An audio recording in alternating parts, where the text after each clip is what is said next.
ప్రభువైన యేసు క్రీస్తు పరిశుద్ధ నామమున మీ అందరికీ వందనాలు. వాక్యము విలుచున్న మనకు, దేవుని యందు ఉన్న మనకు విశ్వాసముతో పాటు మనము ఇంకా దేనిపైన ఆనుకుని ఉన్నాము, ఆ విషయాల గురించి ఈరోజు మనం ధ్యానించుకుందాం. నమ్మిన దేవుణ్ణి విశ్వసించి కొలుస్తున్నాము, ఆయన యందు నిలిచి జీవిస్తున్నాం.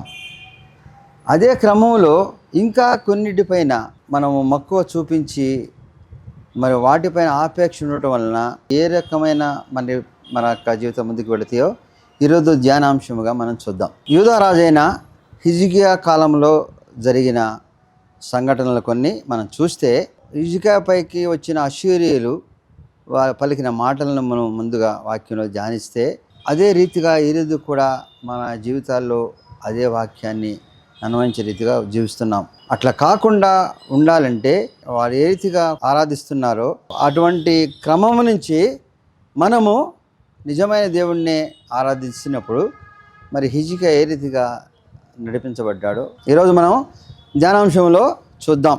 రాజులు 2వ గ్రంథము 17వ అధ్యాయము 33వ వచనం మనం చూస్తే, ఈ ప్రకారముగా వారు యెహోవా యందు భయభక్తులు గలవారై ఉండి తాము ఏ జనులలో నుండి పట్టబడిరో ఆయా జనుల మర్యాద చొప్పున తమ దేవతలను పూజించుచుండిరి. ఇశ్రాయేలును ప్రత్యేక జనాంగముగా దేవుడు ఎంచుకొని వాగ్దాన దేశం ఇచ్చిన తర్వాత వారు దేవునికి విరుద్ధమైన జీవితం జీవించినప్పుడు అనేక మంది ప్రవక్తల ద్వారా వారి యొక్క క్రియలను నిర్మూలించుకోవాలని, దేవుని సన్నిధికి దగ్గరగా జీవించాలని అనేక రీతిలో దేవుని యొక్క ప్రవచనాలు వెళ్ళినా ఇంకనూ దేవుని నీతిని విడిచి జీవించే క్రమంలో వారి రాజ్యం పైన ఇతర రాజ్యాలు వచ్చి ఆక్రమించినప్పుడు వారిని బానిసలుగా పట్టుకునే క్రమంలో వారిపైన దేవుని యొక్క ఉగ్రత ఇక్కడ మనం చూస్తాం. దేవుని యొక్క ఉగ్రత ఏ రీతికి వచ్చిందంటే, అన్యులైన అష్షూరీయులు ఇశ్రాయేలీయుల పైన క్రీస్తు పూర్వం 720లో సామ్రాజ్యాన్ని ఆక్రమించుకున్నారు. అన్యులకు దేవుడు ఏ రీతిగా ఇచ్చాడంటే,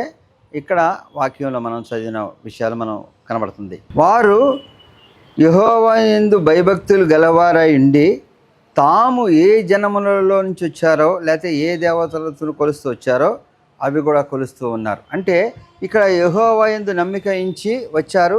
అష్షూరీయులు వచ్చి ఇశ్రాయేల్ సామ్రాజ్యాన్ని ఆక్రమించినప్పుడు, ఆ యుద్ధంలో జరుగుతున్నప్పుడు కూడా చెప్తారు, మేము మీ యొక్క దేవుడికి వ్యతిరేకంగా కాదు, మీ దేవుడు అనుమతి లేకుండా రాలేదని వాళ్ళే తెలియజేస్తారు.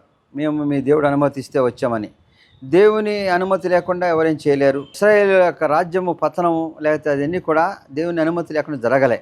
అయితే అన్యులైన వాళ్ళు కూడా భయభక్తులు కలిగిన దేవుని విశ్వసించినప్పుడు మరి ఆ యొక్క క్రమం జరిగింది. అయితే వారు అంతటితో మాత్రమే కాకుండా వారు ఎక్కడి నుంచి వచ్చారో ఆ దేవతలను కూడా కొలుస్తూ ఉన్నారు. యెహోవాని కొలిసినందుకు దేవుడు వారికి అక్కడ అష్షూరీయులు మంచి ఇశ్రాయేల్ సామ్రాజ్యాన్ని పైన ఆధిపత్యాన్ని అధికారాన్ని ఇవ్వగలిగాడు. తర్వాత యూదా రాజ్యం పైన కూడా యుద్ధానికి వెళ్ళారు. దాన్ని కూడా ఆక్రమించుకునే క్రమం జరుగుతుంది. అయితే అంతవరకు ఆధిక్యతను ఇచ్చిన దేవుడు యూదా రాజ్యాన్ని కూడా ఆక్రమించడం జరగకుండా హిజ్కియా కాలంలో గెలుపు వారికి ఎందుకని ఇచ్చాడంటే, వారు యెహోవా యందు నమ్మిక ఉంచారు, యెహోవా యందు వారికి భయభక్తులు ఉన్నాయి, కానీ వారి దేవతలను విడలే. మరి ఈరోజు కూడా మన జీవితాల్లో మనం చూస్తుంటే దేవుని యందు భయభక్తులు కలిగి మనం జీవిస్తున్నాం, ఎంతో నీతిమత్తంతో జీవిస్తున్నాం. అయితే మన యొక్క సమాజం నుంచో మన ముందు నుంచో మనకి ఉన్న కొన్ని దేవతలని మనం మర్చిపోవాలి. అంటే దేవతలు అంటే ఏదో మనకు కనబడే రాతి విగ్రహాలు వీటి నుంచి కాదు. మనలో దేవునికి ఎక్కువగానో ఆరాధించే కొన్ని ఉన్నాయి. ఏంటి? ఈ లోకంలో ధనం, మన యొక్క సంబంధ బాంధవ్యాలు, వీటిని దేవునికన్నా ఎక్కువగా ప్రీతికరంగా మనము ఆరాధిస్తున్నాం లెక్కే. నువ్వేదైతే దేవునికన్నా ఎక్కువగా దానిపైన నువ్వు ఎప్పుడైతే నీ యొక్క మనసును నిమగ్నం చేశావో అవి నీ దేవుడి కన్నా ఎక్కువగా నువ్వు కొలిచే దేవతల కింద లెక్క. దేవుణ్ణి ఆరాధిస్తుంటే దేవునితో ఉంటూ కూడా అనేక విషయాలు అవి కూడా వదలకుండా వాటికి ప్రాముఖ్యతనివ్వటం అనేది జరుగుతుంది.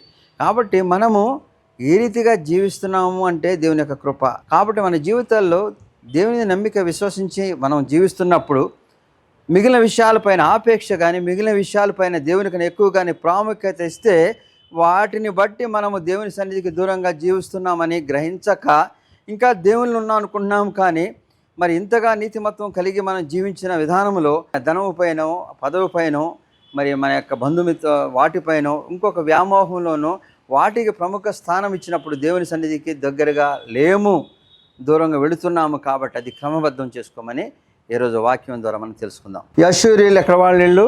బబులోను సామ్రాజ్యాన్ని దగ్గరగా అంటే మెసొపొటేమియా ప్రాంతంలో క్రమంగా బలాన్ని పెంచుకున్న రాజులు వీరు. మరి ఇశ్రాయేలు పైన క్రీస్తు పూర్వం 720లో వాళ్ళందరినీ బానిసలుగా పట్టుకుని ఆక్రమణ చేసుకున్నారు. మరి వారిని గెలిచిన క్రమంలో వాళ్ళు చెప్పిన వాక్యం విన్నాం, మేము యెహోవాను కూడా మేము ఆరాధిస్తున్నామని. మరి ఆ రీతిగా చేసినప్పుడు దేవుడు కూడా అనుమతించాడని చెప్పారు. అదే క్రమంలో వచ్చి యూదా సామ్రాజ్యనప్పుడు హిజ్కియా పరిపాలిస్తున్నాడు. వాళ్ళు వచ్చేసి దండయాత్ర చేసినప్పుడు హిజ్కియా ఏం చేశాడు? వీళ్ళ భయం కలిగి ఆయనతో కూడా కలిపి యుద్ధం చేద్దాం అనుకునే క్రమంలో వీళ్ళు వచ్చి వాళ్ళందరినీ పట్టుకుని మరి చాలా వరకు ఆ సామ్రాజ్యాన్ని ఆక్రమించుకునే క్రమంలో మరి వాళ్ళతో సంధి చేసుకుంటాడు. ఏమని? మీకు కొంత ధనాన్ని బంగారాన్ని ఇస్తానని. సరే, నన్హెరీబు ఆ సమయంలో వచ్చిన అష్షూరు రాజు ఆ బంగారం తీసుకుంటే ఒప్పుకొని వెళ్తాడు. కానీ వీళ్ళు అనుకున్నంత బంగారం కొన్ని ఇచ్చినా సరిపోదు. మరి హిజ్కియా గురించి ఏం చెప్పబడిందంటే అంతటి మంచి రాజు లేడు, అంతగా దీవించబడిన వాడు లేడని. అటువంటి హిజ్కియా ముందుగా ఏం చేశాడు? అక్కడ ఉన్నత స్థలంలో ఉన్న విగ్రహాలను అన్నింటినీ పడగొట్టాడు. మరి ముఖ్యంగా మోషే ఇశ్రాయేలు నడిపించేటప్పుడు మార్గ మధ్యంలో వారిపైన దేవుని ఉగ్రత వచ్చినప్పుడు సర్పంలన్నీ కరుస్తున్న సమయంలో మరి మోషే చేత దేవుడు ఏం చెప్తాడంటే తాపకరమైన సర్పాల నుంచి కాపుదలకై ఇత్తడి మరి సర్పాన్ని ఆ కొండపైన ఉంచినప్పుడు దాన్ని ఎవరైతే చూశారో సర్పం కరిచిన రక్షించే క్రమం. అయితే ఆ తర్వాత కూడా సర్పము కానీ అవన్నీ కూడా అట్లాగే ఉంచబడినాయి. తర్వాత ఏమైపోయింది? ఆ సర్పమే వాళ్ళు ఆరాధించే క్రమంలో వెళ్ళిపోయింది. మనుషులు దాన్ని కూడా ఒక పూజనీయ వస్తువుగా చూసే క్రమం, దాన్ని కూడా ఎవరు తీలా.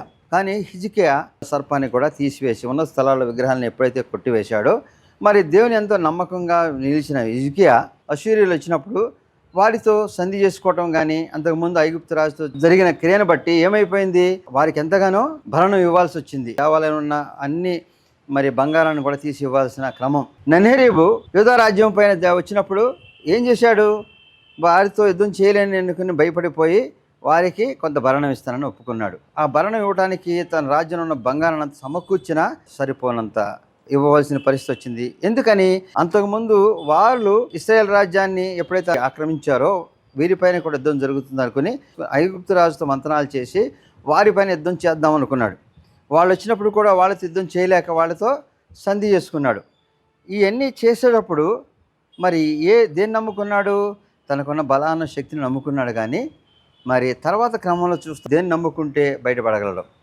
ఆ రీతిగా తన యొక్క బలాన్ని తన యొక్క మిత్రులను చూసుకుని వాళ్ళపైన గెలుద్దాం అనుకున్నాడు. కానీ అక్కడ ఓడిపోయి వారికి కప్పం కట్టవలసి వచ్చింది. అవన్నీ భరించలేని పరిస్థితిలో తిరిగి కూడా మళ్ళీ నన్హెరీబు వారి యొక్క సేనాపతిని పంపించి హిజ్కియా ప్రజలందరూ మోసం చేస్తున్నాడు, వాళ్ళ దేవుడు కాపాడుతానంటున్నాడు, కానీ ఈ నమ్మిన ఐగుప్తు రాజు కానీ ఎవరు కాపాడు, కాబట్టి మొత్తం ఆ దేశాన్ని కొల్లగొట్టమని వాళ్ళ యొక్క సైన్యాన్ని పంపించినప్పుడు వారు వచ్చి హిజ్కియా యొక్క సేనలను కలిసి ఈ విషయాన్ని చెప్పినప్పుడు హిజ్కియా ఎంతగానో వేదన చెంది ఏం చేస్తారు? అప్పుడు దేవుని సన్నిధికి వెళ్తారు. దేవుని సన్నిధిలో మొరపెడతాడు, దేవా ఇంతకాలం ఇట్లా జీవించాము, నేను నిలిచాము, వీళ్ళు ఏ రీతిగా చేస్తున్నారని. మరి వాళ్ళందరూ కూడా గోని పట్టుకుని దేవుని సన్నిధిలో ప్రార్థన చేసి దేవుని అడిగినప్పుడు యెషయా ప్రవక్త ద్వారా దేవుడు ప్రవచనం చెప్పబడుతుంది. ఏమని? నీ యొక్క ప్రార్థన విన్నాను, మీకు వాళ్ళపైన దండెత్తగలిగిన సామర్థ్యం లేదు, కానీ యుద్ధము యెహోవాదే, కాబట్టి నీకు జయం కలుగుతుందని ఆ యెషయా ద్వారా ప్రవచనం ఇచ్చినప్పుడు అది విన్న వెంటనే వీరు ఎంతో ధైర్యం తెచ్చుకుంటారు. అప్పటి వరకు కూడా వారు ఒక 2000 రథాలు ఇస్తాం, వాటిపైన వచ్చి యుద్ధం చేయగలరా అని ఒక సవాళ్ళను కూడా ఎదుర్కోలేని బలహీన స్థితిలో ఉన్న హిజ్కియా అప్పుడు కానీ హిజ్కియాకి మరి జ్ఞానోదయం అయింది. ఏమని? వీళ్ళందరూ మా దేవుని కూడా దూషిస్తున్నారంటే అసలు నేను మా దేవుడిని ఎందుకు అడగలేదు, ఆ రక్షణ ఎందుకు కోరలేదు, కాబట్టి నేను కోరవలసింది, వెళ్ళవలసింది, అడగవలసింది, నాకు సాయం చేయవలసింది మనుషుల నుంచి కాదు, మేము విశ్వసించిన దేవుణ్ణి, ఆ దేవుణ్ణి ఆరాధించి ప్రార్థించినప్పుడు యెషయా ప్రవక్త ద్వారా ప్రవచనం వచ్చింది, నీవు భయపడవలసిన అవసరం లేదని. మరి హిజ్కియాకి ఆ రీతిగా వాగ్దానం వచ్చింది. కానీ మరి ఎంతో బలవంతులై ఇశ్రాయేల్ రాజ్యాన్ని కూడా కొలగొట్టి వచ్చిన వీళ్ళని జయించగలడా? జయించగలిగిన బలము శక్తి కూడా లేదు.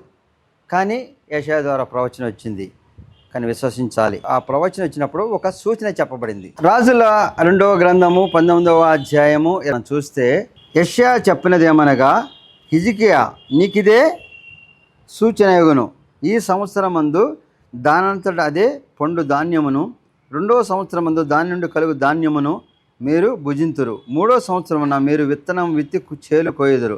ద్రాక్ష తోటలు వాటి ఫలములు అనుభవించుదురు. దేవుని యందు పూర్ణ ఆత్మతో పూర్ణ మనసుతో పరిశుద్ధంగా మనం అడిగితే మనకి తప్పకుండా సూచనగా దేవుడు తెలియచేస్తాడు. ఇది ఎవరి విషయంలో అయినా సరే మరి కొలత లేకుండా జరగవలసిన క్రమం. అంటే దేవుని యందు నువ్వు నిలిచి విశ్వసించి దేవుని అడిగితే దేవుడు నీ పట్ల చేసే కార్యానికి నీకు సూచనలు వస్తాయి. అది దేవుని నమ్మిన వారికే, దేవుని యందు నిలిచిన వారికే, లేకపోతే దేవుని యొక్క ప్రవచనం చెప్పే వారికని కాదు, దేవుని విశ్వసించిన ప్రతి వారికి కూడా. అంటే నువ్వు పూర్ణ ఆత్మతో పూర్ణ మనసుతో పరిశుద్ధతతో కూడిన మనసు కలిగి నువ్వు దేవుని యందు సమర్పించుకుని దేవుని సన్నిధిలో మొరపెట్టినప్పుడు నువ్వు చేయవలసిన కార్యం గురించి నీకు సూచనగా దేవుడు దయచేస్తాడు. యెషయా చెప్తున్నాడు, ఇది జరుగుతుందని సూచన. నిన్ను వాళ్ళు ఏమి చేయలేరు, వారిపైన నువ్వు ఎంత బలహీనుడు అయినను నీకు జయాన్ని ఇచ్చేది నేనే అని చెప్పబడుతుంది. కాబట్టి నువ్వు భయపడవలసిన అవసరం లేదు. అయితే ఇది జరుగుతుందని నీకు ఒక సూచన చూపిస్తున్నానని చెప్పాడు. ఇది హిజ్కియాకు మాత్రమే కాదు అని ఈరోజు మీ అందరికీ చెప్పడం జరుగుతుందన్నమాట. ప్రతి వారికి కూడా దేవుని యొక్క సంకల్పము, దేవుని యొక్క ప్రణాళిక నెరవేరినప్పుడు దేవుడు నేను తప్పక తన సూచనల ద్వారా నీకు తెలియజేస్తాడు. మరి మనకున్న విశ్వాసం అది. కానీ ఎంతమంది ఆ విశ్వాసంలో ఉన్నాము? దేవుడి సూచనలు మనకు దయచేస్తాం ఏంటి, మనకు కనబడటం ఏంటి, మనం చాలా అపవిత్రతలో ఉన్నాము, లేకపోతే కొంతమంది మాత్రమే సూచనలు వస్తాయి, లేకపోతే కొంతమంది మాత్రమే ప్రవచనం చెప్పగలిగిన వాళ్ళు కాదు. ఎవరైనా నువ్వు దేవుని విశ్వసించి పూర్ణాత్మతో పూర్ణ మనసుతో ఆయన అడుగుతారో వారికి ఆయన దర్శనం తప్పకిస్తాడని ఇక్కడ ఈరోజు మనం వాగ్దానం చూస్తున్నాం. అప్పటి వరకు దేవుని మర్చిపోయి లేకపోతే దేవుని అడగకుండా ఉన్న హిజ్కియా ఎప్పుడైతే దేవుని సన్నిధిలో పూర్ణ మనసు కలిగి దేవా ఇవే మాకు రక్షణ అని అడిగాడో ఆయనకి వాగ్దానం చేయటం కాదు, సూచనగా ఏం చెప్పింది, ఈ సంవత్సరము మంచి ఆహారం పంట పడుతుంది, అది వచ్చే సంవత్సరం కూడా దాన్ని తీసుకుంటావు, తర్వాత సంవత్సరం నువ్వు విత్తనాలు వేసి కొలుసు మంచి ద్రాక్ష ఫలం, అంటే నీకు క్షేమమే జరుగుతుంది కానీ నీకేమి నష్టం జరగకుండా ఉంటుంది. అదే సూచన. నువ్వు ఏ రీతిగా అనుభవించావంటే నీ దేవుని కాపుదల ఉంది, నీవు వాళ్ళ నుంచి రక్షించబడే విధానము ఆయనే చేస్తాడని వాక్యం ద్వారా చెప్పబడింది. ఆ రీతిగా జరుగుతున్న క్రమంలో ఏం జరిగింది? అప్పుడు హిజ్కియా చెప్తున్నా అది వ్యర్థమైంది అని చెప్పిన రాజు, దేవుని యొక్క అనుమతి కూడా ఉంది, నేను జయిస్తానని చెప్పిన రాజు కొంత సమయంలో వీళ్ళ రాజ్యాన్ని కూడా ఆక్రమించుకునే క్రమంలో మరి ఆయన జరిగింది ఏంటి గొప్ప? ఇది ఆ రాత్రి సమయంలో దేవుని దూత అనేక మంది చంపడం జరుగుతుంది. తర్వాత అశ్షూరీయుల మధ్యన అక్కడ ఇశ్రాయేల్ రాజు వచ్చి యుద్ధానికి వచ్చాడని తెలిసి ఈయన వెళ్తున్న మార్గ మధ్యంలో ఒక దేవత దగ్గర ఆ కొడుకులే ఈయన సంహరించింది. మరి అప్పటి వరకు కూడా దేవుడు అనుమతి ఉందన్నాడు, మీ దేవుడు నిజమైన దేవుడు కాపాడుతున్నాడు అన్నాడు, ఇన్ని రకాలుగా చెప్పినా ఏమైపోయాడు? ఆ మార్గ మధ్యలోనే తన కుమారుల చేత చంపబడ్డాడు. ఇశ్రాయేల్ రాజ్యాన్ని పొందుకున్నాడు, యూదా రాజ్యాన్ని కూడా పొందే క్రమంలో ముందుకు వెళ్ళాడు. అయితే దేవుని యందు నమ్మిక ఉంచన్నాడు కానీ వాళ్ళ యొక్క దేవతలను పూజించడం మానలేదన్నాడు. ఎప్పుడైతే దేవుని యందు నమ్మిక ఉంచి ఉన్నావో నీ కార్యాలు దేవుడు నడిపిస్తూ ఉంటాడు. అయితే నీవు దేవునితో పాటు నీ యొక్క మనసు అనేక విగ్రహాలను పూజిస్తూ అనేకమైన వాటిపైన ఆపేక్షను ఉన్నప్పుడు దేవుని యొక్క స్థానము తగ్గిపోతుంది. దేవుని యొక్క స్థానం దగ్గర తక్కువగా ఉన్నప్పుడు దేవుని క్రియలు నీతో నడిపింపబడవు. కాబట్టి ఆ రీతిగా ముందుకు వెళుచున్న అశ్షూరీయులు కూడా మరి వెనకబడిపోయే క్రమం మనం చూసాం. కాబట్టి మన జీవితాల్లో మనం దేవుని నమ్మిక విశ్వసించి మనం నడుస్తూ అనేక వాటిపైన మనం మక్కువ చూపిస్తూ వాటిని వదలక ధనాన్నో మరి పదవినో మరి వ్యామోహంతో కూడిన ఇంకొక కార్యంలోనో వాటికే ప్రముఖ స్థానాన్ని ఇస్తూ ఇవి చేస్తున్నాము అవి చేస్తున్నాము వాటిని సంతృప్తిపరుస్తున్నాం అంటే నీ జీవితము దేవుని సన్నిధిగా వెళ్తున్న మార్గంలో లేదు, దేవుని మార్గం తప్పిపోతున్నట్లే. కాబట్టి అది సరి చేసుకోమని ఈరోజు మనకు వాక్యం చెప్పబడుతుంది. మన యొక్క జీవితంలో దేవుని నమ్మి విశ్వసించిన మనము ఎవరిపైన ఆధారపడాలి? దేవునిపైన ఆధారపడాలి. ఏ రీతిగా ఆధారపడాలి? ఏ విషయమైనా సరే చేసేటప్పుడు దేవుని సన్నిధిలో మొరపెట్టాలి, దేవుని అడగాలి, దేవుని చిత్తం ఏంటో తెలుసుకోవాలి. దేవుడు అప్పుడు మనకి సూచనప్రాయంగా ఆ విషయాన్ని గురించి తెలియపరుస్తాడు. ఆ సూచనను బట్టి మనం అనుసరిస్తూ వెళితే మన యొక్క కార్యము సఫలమో, దేనికి ముందుకు వెళ్ళాలో, దేవుని యొక్క చిత్తం ఏంటో బయలుపరచబడుతుంది. అయితే మనం ఎంచుకున్న కార్యము దేవునికి చిత్తానికి కాదు అనుకున్నా నువ్వు శోధనలోను లేకపోతే నువ్వు సమస్యలను పడిపోకుండా దేవుడు కాపాడతాడు. ఎందుకని? నీవు దేవుని చిత్తాన్ని అడిగి వెళ్ళావు, అది నీ పట్ల దేవుని కార్యం లేకపోయినా నువ్వు సమస్యలను శోధన పడకుండా నడిపించే దేవుడు ఉంటాడు. మరి దేవుని ఎప్పుడు ప్రార్థించాడో మరి యొక్క దేవుని యొక్క జయాన్ని పొందగలిగాడు. అయితే మరొక సంఘటన హిజ్కియా జీవితంలో మనం చూస్తే 2వ రాజుల గ్రంథము 20వ అధ్యాయం మనం చూస్తే హిజ్కియాకు మరణకరమైన రోగం వచ్చింది. అంటే మరి మనుషులకి ఒక్కొక్క వయసును బట్టి క్రమంలో రోగాలు వస్తూనే ఉంటాయి. శరీరము అందరికీ ఒకటిలాగా ఉండదు, ఒక్కొక్కసారి ఒక్కొక్కరికి వస్తాయి. మరణకరమైన రోగం వచ్చినప్పుడు దేవుని నమ్మిక విశ్వసించి మరి అనుదినము దేవుని నందు నిలిచిన హిజ్కియాకి దేవుడు మరి సూచన చెప్పకుండా ఉంటాడా? తెలియజేస్తాడు. కాబట్టి యెషయా ద్వారా వెళ్ళి హిజ్కియా చెప్పు, మరణకరమైన రోగం వచ్చిందని కాదు, ఆయన యొక్క జీవితాన్ని ముగింపుకు వచ్చింది కాబట్టి ఏమన్నా ఉంటే సర్దుకోమని. ఎందుకని ఎంతో దేవుని విశ్వసించి నమ్మి దేవుని క్రియలు చేసిన వాళ్ళు అప్పటి వరకు యోధరాజులు ఎవరు అంతగా లేరు. మరి అంతగా దేవుని నిలిచిన వాడు కాబట్టి దేవుడు ముందుగా తన యొక్క మరి ప్రవచనం ద్వారా తెలియజేస్తున్నాడు. కాబట్టి దేవుని యందు నిలిచి ఉన్న మనకు దేవుడు సూచనల ద్వారానే కాదు, అనేక మంది ద్వారా కూడా మనకు తెలియజేస్తాడు. మనకున్న సమస్య శోధనను దేవుడు తప్పిస్తాడు, లేకపోతే దానికి మనకి ముందుగానే తెలియచేసి మనకు తెలియకుండానే దాన్ని తప్పించే గొప్ప కార్యాలు అనేక మంది జీవితాల అనుభవాల్లో మరి నా జీవితంలో కూడా చూశాను.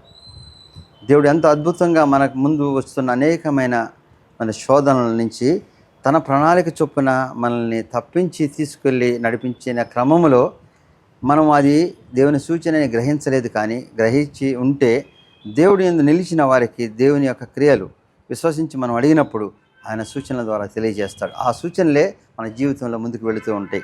అది నమ్మి విశ్వసించాలి, దేవుని యందు ఉండాలి.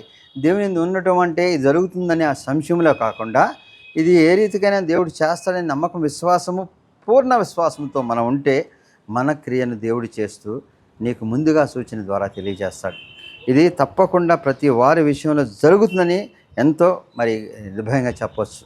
అయితే అది అనుభవపూర్వకంగా మాత్రమే తెలుస్తుంది. అంటే దేవుని విశ్వాసంతో ఉండి దేవా ఈ కార్యము చేయాలి, ఇది ఏ రీతిగా జరుగుతుంది, దాంట్లో మంచి చెడుల గురించి కాదు, నువ్వు దేవుని విశ్వాసంతో అడిగినప్పుడు నీకు శోధన అయితే రాకుండా కాపాడతాడు, సమస్యలు పడకుండా అయితే తీసుకెళ్తాడు. అది ఏ రీతిగా జరుగుతుంది సూచన ద్వారా నీకు ముందుగా తెలియపరచబడుతుంది. అది దేవుని ఎందుకు ఉన్న వాళ్ళకి జరిగే గొప్ప క్రియ. అదే దేవుని యొక్క ప్రేమ అంటే. అంటే నిన్ను ప్రేమించిన దేవుడు నిన్ను విడువడు, ఎడబాయాడు.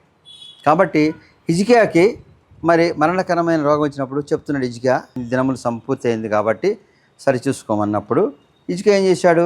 వెంటనే గౌడవ వైపు తిప్పి, దేవా నా దినములు సరిచూసుకోమన్నావు, ఇచ్చామన్నావు, కానీ నేను నీ యందు ఏ రీతిగా నిలిచి ఉన్నానో ఒకసారి జ్ఞాపకం చేసుకో. అంటే నేను నమ్మి విశ్వసించి ఇంతకుముందు కూడా ఎవరు కూడా ఉన్నత స్థలాల్లో తీసివేయలేదు, నీ యందు నిలిచిలేరు, ప్రతి విషయంలో నేను అడుగుతూనే ఉన్నా.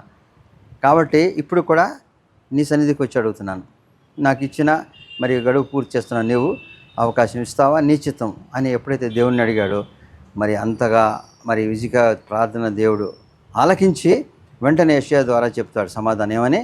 నువ్వు వెళ్ళి చెప్పు, హిజ్కియాకి కొంతకాలం ఇంకా పొడిగించానని, కాబట్టి దాన్ని బట్టి హిజ్కియా జీవించవచ్చని.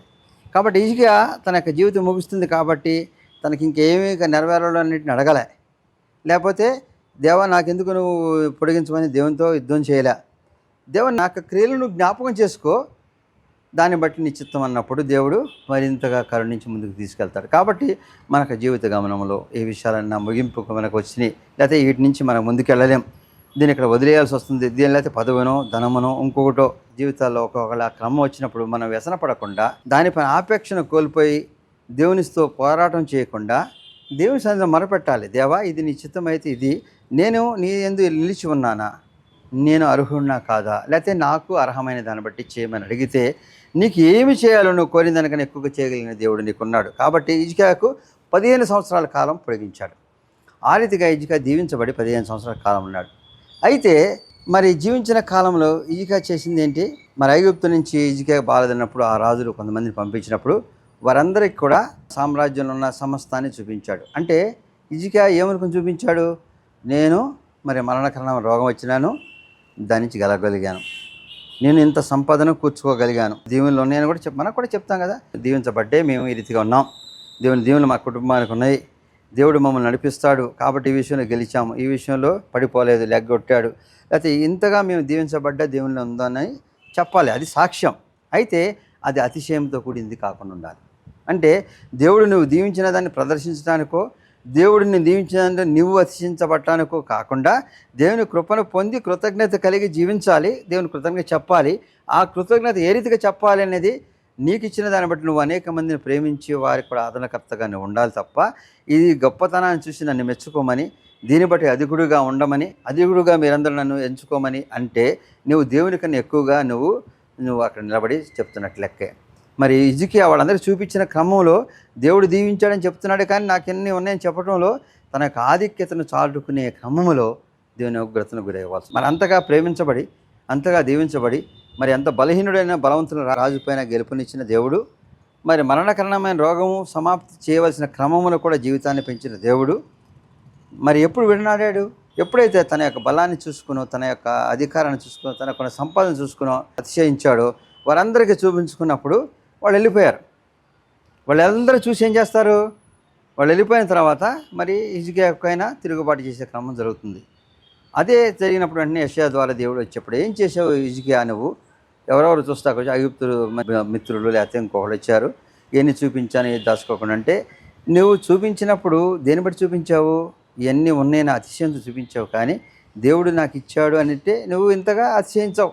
దేవుని ఇచ్చిన కృపలను బట్టి మనం అందరికీ మరి దేవుని యొక్క కృతజ్ఞత చెల్లిస్తాం, కానీ దాన్ని మన యొక్క ఘనతగా మనం చూపించుకుంటాం. దేవుడు నా పట్ల చేశాడని చెబుతూ కూడా చాలామంది సాక్ష్యం చెప్పినప్పుడు వారి ఘనతను చాలా ప్రత్యేకించి చెప్తూ ఉంటారు. నేను ఈ చేయబట్టి ఇట్లా అయ్యాను, దేవుడు కాపుదల ఉంది, నేను ఈ రకంగా ఉన్నప్పుడు ఇంత స్థితిలో ఇంతమంది చేత గౌరవించబడ్డాను, దేవుని కృప ఉందని చెప్తానే. అంటే వాటిలో దేవుని కృప కన్నా వారి యొక్క ఘనతను చాటించుకుంటాం అంటే దేవునికి కన్నా ఎక్కువగా విగ్రహాన్ని పూజించడం అంటే, ఇప్పుడు మనం ముందుగా అనుకున్నాం కదా, దేవుని యందు నమ్మిక విశ్వసించి మరి ఆయన యందు ఉన్నావు, అదే సమయంలో అనేకమైన విగ్రహాలతో అనేకమైన వాటిపైన నీవు వ్యామోహంతో ఉన్నప్పుడు ఆ విగ్రహాన్ని పూజిస్తున్నట్టు అంటే వాటిని ఆపేక్ష ఉన్నవాడిగా ఉంటావు. ఎప్పుడైతే హిజ్కియా అటువంటి క్రియ జరిపించాడో అప్పుడు యెషయా చేత చెప్పబడుతుంది, ఇవన్నీ కూడా కోల్పోతావు, నీ బిడ్డలకు కూడా అది క్షేమకరం కాకుండా ఉంటుంది అని హిజ్కియాకి ఇచ్చినప్పుడు హిజ్కియా ఏం చేసి ఉంటాడు? తన తప్పును తెలుసుకున్నాడు. నేను దేవుని యొక్క కృపను పొందాను, దేవుడు నిలిచి నన్ను నడిపించిన దాన్ని మర్చిపోయాను, ఇవన్నీ నా యొక్క బలముతోనూ నా యొక్క గెలుపుతోనూ అతిశయించాను, కాబట్టి నేను దేవుని యొక్క ఉగ్రతకు శిక్షార్హుడనే. ఇప్పుడు దేవుడిని అడగట్లే, దేవా నీ యొక్క ఉగ్రతను తగ్గించుకోమనలేదు, కానీ ఒకటి కృతజ్ఞత చెల్లించాడు. అది ఈ కాలం అయిపోయిన తర్వాత జరుగుతుందని దాన్ని బట్టి దేవుడు సమాధానం చెప్తుంది. నేను జీవించినంత కాలము సమాధానం శాంతి ఉంటుంది, కాబట్టి ఈ రాజ్యాన్ని ఇంతగా అభివృద్ధి చేసినా ఇవన్నీ పోయినా సరే నీ చిత్తం అని దేవునికి సమర్పించుకున్నాడు. కాబట్టి హిజ్కియా విషయంలో అటువంటి రాజు లేడీని ఎందుకు చెప్పబడిందంటే, అతిశయించినను తర్వాత దాన్ని తెలుసుకున్నప్పుడు దేవుని సన్నిధిలో దేవుని ఉగ్రతకు కూడా సిద్ధమై దేవుని చిత్తాన్ని అనుసరించగలిగిన పూర్ణ మనసు పూర్ణాత్మతో ఆయన విశ్వాసం కలిగిన వాడిగా హిజ్కియా ఉన్నాడు. కాబట్టి మన జీవితాల్లో మనము దేవుని కృపను పొంది మనం జీవిస్తున్నప్పుడు ఇవన్నీ కూడా దేవుడిచ్చిన కృప ఘనతను బట్టి ఉన్నవని అనుకుంటూనే దేవుని ఆరాధిస్తూనే ఉంటాము. అయితే వీటితో పాటు అనేక విషయాలపైన వ్యామోహం చెంది మనము వాటిని కూడా మనం ఆపేక్షతో ఉన్నప్పుడు అది దేవుని కొలుస్తున్నాం, వీటిని కొలుస్తున్నాం అంటే మన యొక్క గమనములో ఎక్కడో దారి తప్పిపోతున్నాం. కాబట్టి మన యొక్క అభివృద్ధి ఫలాలు మనం దీవించబడినవి మరి ముందు కాలంలో ఉండవేమో దేవుని ఉగ్రతను బట్టి, అది మన వరకు జరగవచ్చు, మన తర్వాత వాళ్ళకు కూడా రావచ్చు. కాబట్టి హిజ్కియా వలె మనం దేవుని నమ్మిక ఉంచి మన యొక్క బలాన్ని కాకుండా దేవుని బలాన్ని నమ్మినప్పుడు బలహీనుడైన హిజ్కియాను బలవంతుడిగా చేయగలిగాడు దేవుడు. అంత గొప్ప రాజు కూడా నన్నిరి వన్నిరి అనేక రీతులుగా హిజ్కియాను మరి అవహేళన చేసి దూషించిన ఒక కుమారుని చేత సంహరింపబడిన క్రమం మనం చూస్తే అతిశయము మనిషి అనేక రెట్లు బలవంతులుగా కనబడేటట్లుగా చేస్తున్న దేవుని ఉగ్రత ముందు చాలా స్వల్పమే. అతిశయము మనిషికి మంచి జీవనాన్ని ఇవ్వదు. అతి కాకుండా హిజ్కియా ఎప్పుడైతే దేవుని సన్నిధిలో మొరపెట్టాడో, దేవుని పైన ఆధారపడ్డాడో అప్పుడు దేవుని యొక్క ప్రవచనం రాబడింది. ఇక్కడ కూడా హిజ్కియా మరణకరణమైన రోగం వచ్చినప్పుడు కూడా ఒక సూచన చేయబడింది. ఏమని? నువ్వు మేడ మెట్లు ఎక్కినప్పుడు 10 అడుగులు ముందుకు వస్తుందని మరి ఆ ప్రవచనం చెప్పబడింది. అంటే ఆయన మెట్లు ఎక్కినప్పుడు ఆ నీడ 10 అడుగులు ముందుకు వస్తుంది. మెట్లు ఎక్కుతుంటే ఏమవుతుంది? మనతో పాటు నీడ వెళ్తుంది. అట్లా కాకుండా అది ముందుకు వెళుతుంది 10 అడుగులు అంటే, కాబట్టి అది దేవుని యొక్క సూచనగా చెప్పబడింది. హిజ్కియా ఏమడుగుతాడు? దేవా ముందుకు వెళతాం కాదు కానీ వెనక్కి వెళ్ళేటట్టు చేయమని అడిగాడు. అంటే ముందుకు వెళితే నమ్మకం లేక కాదు, ఇంకా బలపరచబడటానికి దేవుని అడిగాడు. హిజ్కియా దేవుణ్ణి అడగగలిగిన స్థితి ఎప్పుడుంది? దేవునిపైన ఆధారపడి పూర్తిగా దేవుని ధిక్కరించి కాదు, దేవా నువ్వు సూచన ఇచ్చావు, నేను నమ్ముతున్నా, వెనక్కి వెళితే ఇంకా నమ్ముతాను, ఇది నమ్మనని కాదు దేవా, ఈ రీతిగా అడిగినప్పుడు దేవుడు తన యొక్క ప్రియమైన బిడ్డలను వారి యొక్క కోరికను, వారి యొక్క మనలను ఆలకించేవాడుగా, ఆదరించేవాడుగా, వాటిని నెరవేర్చేవాడుగా, నీ విశ్వాసం బలపరిచేవాడుగా ఉంటాడు. కాబట్టి హిజ్కియా అడిగిన దాన్ని, అంటే దేవుని పైన పోరాటము చేస్తాను విరుద్ధముగాను, మరి దేవుని ప్రశ్నించే రీతిగా కాకుండా, దేవా నువ్వు ఇస్తున్నావు నాకు ఆయుష్ని చెప్తున్నావు, ఎంతో మరి నమ్మకంతో విశ్వాసంతో ఉన్నాను, వెనక్కి వెళ్ళేలాగానే చేయమన్నాడు. అంటే ముందుకు వెళ్ళడం సహజంగా జరుగుతూ ఉంటుంది కదా, వెనక్కి వెళ్ళటం జరగదు కదా అని దేవుడు ఆ రీతిగానే హిజ్కియా మరి ఎక్కినప్పుడు 10 అడుగులు వెనక్కి వెళ్ళినప్పుడు ఆ సూచన ద్వారా హిజ్కియా 15 సంవత్సరాల కాలాన్ని పొడిగించినట్లు తెలపబడింది. అంటే ఇక్కడ ఏం జరగబడింది, దేవుని కార్యం జరిగేటప్పుడు లేదా దేవుని సన్నిధిలో మొరపెట్టినప్పుడు నీ పట్ల దేవుడు చేసే గొప్ప క్రియకు నీ యొక్క పూర్ణ విశ్వాసంతో, పూర్ణ మనస్సుతో దేవునిపైన ఆధారపడిన దానికి సూచన క్రియలు దేవుడు చేస్తాడు. 2 సంఘటనలు కూడా మనం చూసాం, దేవుని సూచనల ద్వారా దేవుని యొక్క క్రియలు తెలియజేయబడుతుందని. కాబట్టి దేవుని సూచనలు పొందగలిగిన క్రమం ఎప్పుడు ఉంటుంది మన జీవితాల్లో, మనము దేవునిపైన విశ్వాసం ఉంచి ఆయన పైన ఆధారపడి చేయవలసిన కార్యానికి ఏది జరుగుతుందనే ఆందోళనతోనో, భయంతోనో, ఇంకొక విషయంతో కాకుండా దేవుని క్రియ జరగడానికి దేవుడు ఏ రీతిగా జరిపిస్తాడో ఆ సూచన తెలియజేస్తాడు. ఆ సూచన ద్వారా నీ యొక్క జీవితాన్ని లేకపోతే నీ యొక్క క్రమాన్ని దేవుని సన్నిధిలో ముందుకు వెళతావు. కాబట్టి దేవుని నమ్మిక విశ్వాసం ఉంచిన వారికి దేవుని క్రియలు జరిగేటప్పుడు ఆ సూచన ద్వారా తెలియజేయడం దేవునికి ఇచ్చే గొప్ప వరం. అటువంటి వరము పొందే వారంగా మనం ఉండాలంటే మనము దేవునిపైన పూర్తిగా ఆధారపడి మన దేవుని నమ్మి విశ్వసించి కొలుస్తున్నాము, ఇతర వాటిపైన వ్యామోహంతో ఉండకుండా మనము దేవునితో సమానంగా ఇతర దేవతను కొలిచేవారిగా కాకుండా దేవునిపైన పూర్తిగా ఆధారపడి ఉన్నప్పుడు దేవుడు తన క్రియలు మన పట్ల చేస్తూ సూచన ద్వారా తెలియచేశాడంటే నువ్వు నమ్మిన దేవుడు, నువ్వు విశ్వసించిన విశ్వాసము బలమైనదిగా, దేవుని నిలిచేదిగా, దేవుని రాజ్యానికి నేను తీసుకువెళ్ళేదిగా ఉంటుందని వాక్యం చెప్పబడుతుంది. చిన్న ప్రార్థన. సర్వశక్తి మిక్కిలి కనికరం గల తండ్రి, మహోన్నతుడైన యేసయ్య రక్షక వందనాలు తండ్రి. నీ వాక్యం ద్వారా సెలవిచ్చిన రీతిగా తండ్రి మా పట్ల నీ క్రియలు జరిగేటప్పుడు మా యొక్క విశ్వాసాన్ని బట్టి నీవు గొప్ప సూచనలు దయచేస్తావని మీ వాక్యం తెలియజేసావు తండ్రి. నీ యందు నమ్మిక ఉంచినప్పుడు మరి హిజ్కియా ఏ రీతిగా శోధనలో పడిపోయాడో, మరి నీపైన ఆధారపడి నీ యందు విశ్వసించినప్పుడు ఏ రీతిగా కాపాడబడ్డాడు, నీ యందు నిలిచే బిడ్డలకి ఆ రీతిగా నీ సూచనల ద్వారా గొప్ప క్రియలు మా జీవితాల్లో చేస్తున్న దేవా, నీ కృపలకు పాత్రులుగా మమ్మల్ని నడిపించము. నీ సూచనలు అందుకునే గొప్ప విశ్వాసంలో మమ్మల్ని బలపరచమని క్రీస్తు వారి పేరిట వేడుకుంటున్నాం తండ్రి. ఆమెన్.